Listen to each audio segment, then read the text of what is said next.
Lucia was my first. Tía Lucia Virginia Martinez Bustillo. Sometimes Lucy or Lucille. To a few, Tía Chia. The accent over the I in Lucia dropped somewhere along the way, like when a diva drops her fur on the stage. My grandmother's sister, so technically my great-aunt, but she was simply Tía to everyone who knew her. Seems like all the folks of color I know have one. That influential Tía or auntie who dwells on the margins of the family, of propriety even, and who models an adamantly singular and deliciously adorned life. Grace Jones speaks of the delightful naughtiness of her Aunt Sybil, who showed her how you could put on makeup without it causing a catastrophe. Wesley Morris muses, "My appreciation of what an auntie is, she does her. She's living her life. She spreads joy and love and not bitterness. She's a little grandiose and a little self-absorbed, but maybe wise and a little mystical and silly and coolly clueless, and maybe she's drunk, but that's okay."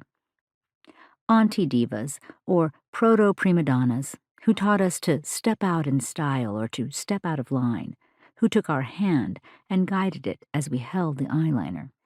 Tias who assured us that everything was going to be all right. Or not, and who helped us craft our own sense of style as armor against the inevitable assaults.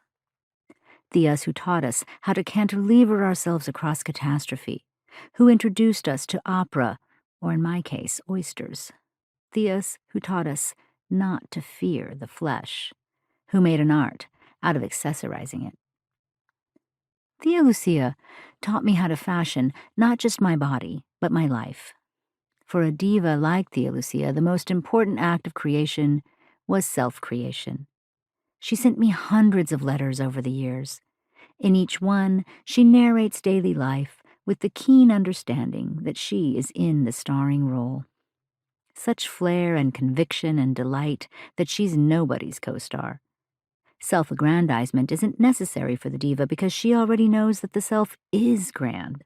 She's just telling it like it is. "Well, guess who this is? Your favorite aunt," she would, on occasion, launch her letters to me. On the front of the envelope of the letters she sent, in the space between her return address and mine, Tía would sometimes write, "Greatest Writer," or "The Famous Writer."